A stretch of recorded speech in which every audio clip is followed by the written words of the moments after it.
Hello students, welcome back general academy YouTube channel. My self Randeep Singh. और हमने इससे पहले चैप्टर नंबर 3 का 3.2 एक्सरसाइज कंप्लीट कर लिया और अब हम स्टार्ट कर रहे हैं आपका 3.3 का एक इंट्रोडक्शन पार्ट। इस लेक्चर में आपको जो है 3.3 में जो भी कंसेप्ट यूज होने वाले सारे की इन्फॉर्मेशन मिलेंगे और कैसे कैसे क्वेश्चन हम सॉल्व कर सकते हैं वो सारी इन्फो मिलेगा।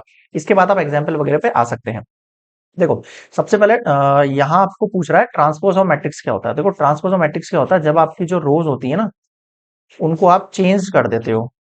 किसमें चेंज कर देते हो सर? कॉलम में। आप कॉलम भी ले सकते हो, लेकिन आपको इस तरीके से नहीं लेना है। आपको स्टार्टिंग के अंदर जो दे रखी होती है ना रोज, वहीं से शुरू करना है उसको।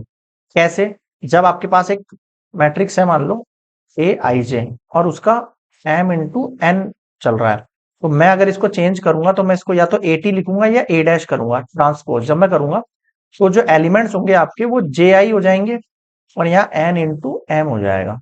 बताओ समझे क्या? एग्जाम्पल देता हूँ इसका मैं, आपको ऐसे समझ में आएगा। 2 5 3 0 9 - 5, ये दे रखा है आपको एक ए मैट्रिक्स। मैं क्या कह रहा हूं? मैं कह रहा हूं इसका ए डैश निकाल के बताओ। सर ए डैश कैसे निकालेंगे? ये जो रो है ना, ये कॉलम बन जाएगी। 2 5 3 0 और 9 - 5। अब आप चीज गौर करो, इसका ऑर्डर ऑफ मैट्रिक्स क्या है? 3 तो रोज है और 2 कॉलम है। और इसका ऑर्डर ऑफ मैट्रिक्स क्या है सर? 2 रो है, 3 कॉलम है। बताओ समझ में आया नहीं आया? हाँ सर, आ गया। देखो, ये तो 3 × 2 है, तो ये रो ये कॉलम, इस बार ये कॉलम ये रो। समझे? हाँ सर। मतलब चेंज हो गया कुल मिला के, ये कहना चाह रहा हूं मैं आपसे। हाँ सर।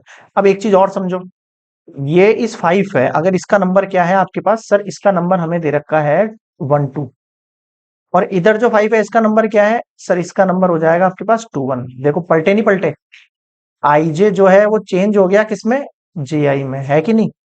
हाँ सर। बताओ कंसेप्ट समझ में आया नहीं आया? तो आप हर कंसेप्ट को बिल्कुल डीपली समझा कीजिए, ताकि आपके अगर एक्स्ट्रा क्वेश्चंस बनते हैं एमसीक्यूज वगैरह में, आपको घुमाने की कोशिश करता है एग्जामिनर, आप उनका करेक्टली आंसर फाइट कर सके। आगे देखो और क्या कंसेप्ट है नया हमारे पास, ये समझ में आ गया। ये ट्रांसपोज ऑफ मैट्रिक्स है। कुल मिला के रो को कॉलम में चेंज करना, सारे रोज को तो चेंज हो जाना है, सिंपल है। देखो आगे, अगला इसकी कुछ प्रॉपर्टीज है। प्रॉपर्टीज मतलब अगर आपने किसी एक ट्रांसपोज का फिर से ट्रांसपोज कर दिया तो वही मैट्रिक्स बन जाएगी। एग्जांपल दे देता हूं मैं आपको, ऐसा लग रहा हो तो। 1 2 5 3 2 9, ये ए मैट्रिक्स है। मैंने कहा इसका ए डैश निकाल के बताओ, तो आप कहोगे सर ए डैश क्या होगा इसका? सर ए डैश होगा 1 5 2 2 3 9। मैंने कहा इसका फिर से निकाल दो, तो सर ये फिर से 1 2 5 3 2 9, और एक्चुअल में ये ए के इक्वली आ गया। देखो, फिर से वही आ गया जो क्वेश्चन गिवन था आपको, हुआ नहीं हुआ? सेकंड देखो क्या प्रॉपर्टी है, के ए। अगर कोई कांस्टेंट मल्टीप्लाई है आपके किसी मैट्रिक्स से और उसका आपको ट्रांसपोज निकालना, तो आप केवल उस जो मैट्रिक्स है उसका ट्रांसपोज निकाल दो और बाहर के से मल्टीप्लाई कर दो, सिंपल हो जाएगा। थर्ड केस क्या कह रहा है? अगर आपको ए प्लस बी को ऐड करके ट्रांसपोज निकालना है, तो आप उसकी जगह ए का ट्रांसपोज और बी के ट्रांसपोज को निकाल के भी ऐड कर सकते हो, तब भी आंसर दोनों में सेम आएगा। ये आपको क्वेश्चंस वगैरह मिल जाएंगे इस टाइप के क्वेश्चन। ए बी का मल्टीप्लाई करके ट्रांसपोज निकालो, या बी का ट्रांसपोज और फिर ए के ट्रांसपोज को मल्टीप्लाई करो, दोनों इक्वल होते हैं, ध्यान रखना। यहाँ पे बी और ए का मल्टीप्लाई करना है, ए बी का नहीं करना है।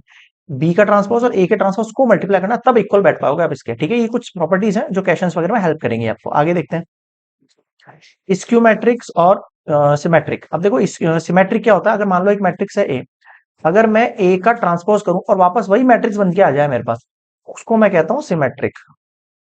बताओ समझ में आया कि हाँ? कैसे पता लगा यार? देखो इधर कुछ नहीं यार, सिंपली है, इसको ऐसे लिखना है, ये तो है।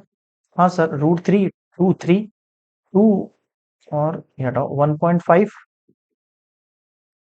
-1, और सर ये 3 - 1 1। ये देखो मैंने ए डैश लिख दिया कि हाँ, अभी ए डैश को देखो, आप गौर करो, ये उसी डिजिट से मिल रहा है। मिल रहा है नहीं मिल रहा है?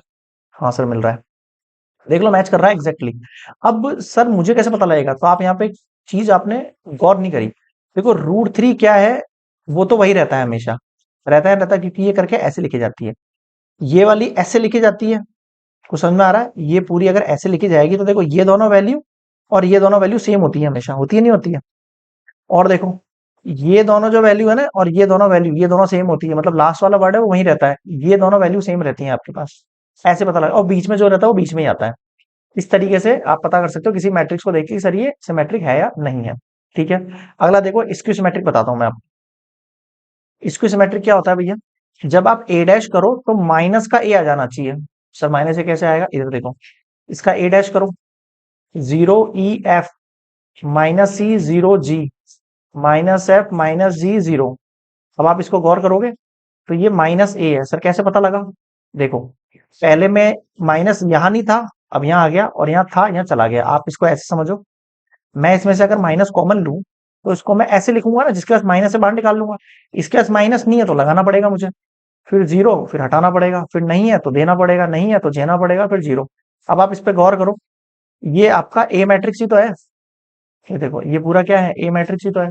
यानी कि अगर ए का ट्रांसपोर माइनस ए के इक्वल आ जाए तो उस कंडीशन को आप क्या कहते हो भैया?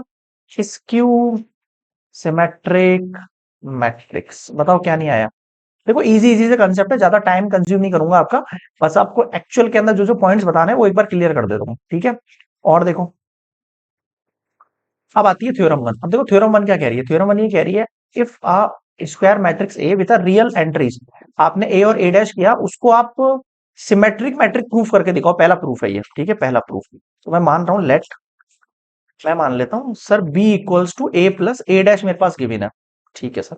अब मैं क्या करता हूं, बोथ साइड ट्रांसपोज कर रहा हूं। क्या कर रहा हूं मैं? बोथ साइड ट्रांसपोज कर रहा हूं। तो ठीक है सर, बी का भी ट्रांसपोज करो और ए प्लस ए डैश का भी ट्रांसपोज करो। अब आपको पता ही होगा कि सर जब ए और बी का हम ट्रांसपोज करते हैं तो हम A transpose plus B transpose लिख सकते हैं। इस प्रॉपर्टी के तहत मैं यहाँ पे ए का ट्रांसपोज और ए डैश का ट्रांसपोज लिख रहा हूं। ठीक है सर, ए का ट्रांसपोज तो कोई बात नहीं, लेकिन ए का ट्रांसपोज का ट्रांसपोज होता है तो यही होता है। ठीक है सर, इसको मैं आगे पीछे करके लिख दूं? बिल्कुल लिख दो, कोई फर्क नहीं पड़ता। इसको इसके साथ जोड़ो या इसके साथ। अब आप देखो, जब हमने बी का जो ट्रांसपोज कर रहे हैं तो वापस वही डिजिट आ रही है, नहीं आ रही है? और ये डिजिट किसके बराबर है सर? ये बी के बराबर है, यानी बी ट्रांसपोज जो है वो बी के बराबर आ गया, नहीं आ गया? यस। तो ये आपका प्रूफ हो गया सिमेट्रिक मैट्रिक। क्या प्रूफ हो गया ये? सिमेट्रिक मैट्रिक होगा भाई। जब भी मैं ए प्लस ए डैश करूंगा तो सिमेट्रिक मैट्रिक निकल के आएगा। क्लियर है यहां तक? ठीक है, आगे बढ़ू। और देखो, इसी थ्योरम का एक और पार्ट है, स्क्यू सिमेट्रिक।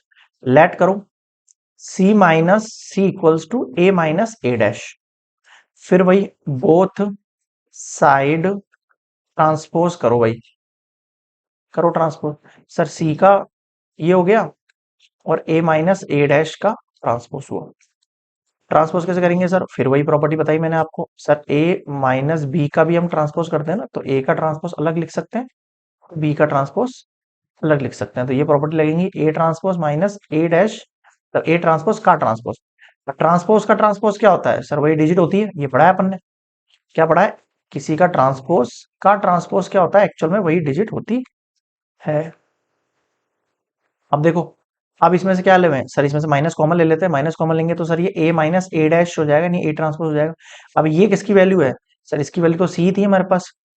अब देखो, ये तो सिखाया था मैंने, आप जब किसी भी चीज का ट्रांसपोज करते हैं तो जब माइनस में वही मैट्रिक्स आ जाता है तो वो क्या हो जाता है आपका? Skew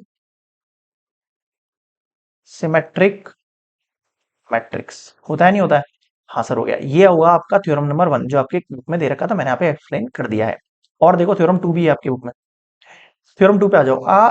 any square matrix can be express as the sum of a matrix symmetric and a skew symmetric. ये क्या होता है एक्चुअल में? ऐसे होता है, देखो, अगर मैं ए प्लस ए डैश करूं plus half A minus A dash करूं, तो आप इस चीज पे गौर करो, क्या कह रहा है यहाँ पे ये, कि जब मैं जो सम ऑफ सिमेट्रिक है, देखो ये मैंने सिमेट्रिक बताई थी आप, और ये स्क्यू सिमेट्रिक, जब मैं इन दोनों को ऐड करूंगा तो ये दोनों मेरे उस मैट्रिक के इक्वल आ जाएगी जो मेरी है एक्चुअल में।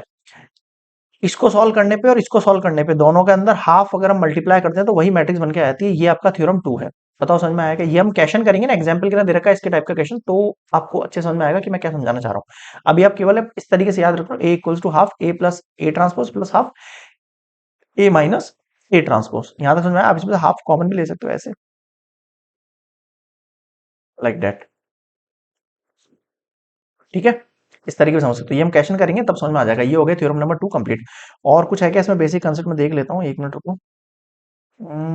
नहीं है भाई, लास्ट है। दो थ्योरम दे रखी थी, दोनों समझा दी मैंने आपको। इसकी सिमेट्रिक आ गया, ट्रांसपोज आ गया, सिमेट्रिक आ गया, सारी चीज समझ में आ गई। ठीक है, अब आप ये लेक्चर के बाद आप एग्जाम्पल देखना पहले मेरे हिसाब से, ठीक है? उसके बाद आप एक्सरसाइज पे जाना, तब आपका एक बेसिक कंसेप्ट इतना अच्छे से क्रिएट होगा ना, मान के चलो आपके क्वेश्चन कहीं भी गलत नहीं होने वाला, चाहे कैसे भी क्वेश्चन उठ के आ जाए मैट्रिसेस से। क्लियर है यहाँ तक? चलिए मिलते हैं नेक्स्ट वीडियो में। और यार वीडियो पसंद आ गया तो प्लीज लाइक वाइक कर दो यार, मतलब बहुत सारे स्टूडेंट्स हैं जिन्होंने सब्सक्राइब नहीं किया चैनल को, लेकिन वीडियो वगैरह देख रहे हैं। तो देख रहे हो तो वो तो अच्छी बात है, बट यार थोड़ी सी हमारे लिए भी हेल्प करो। आप चैनल को सब्सक्राइब करो, वीडियो पसंद आ रही है तो लाइक करो और शेयर वगैरह करो अपने ग्रुप्स वगैरह के ना, ताकि और भी स्टूडेंट्स एंगेज हो सके। मिलते हैं नेक्स्ट वीडियो में, बाय।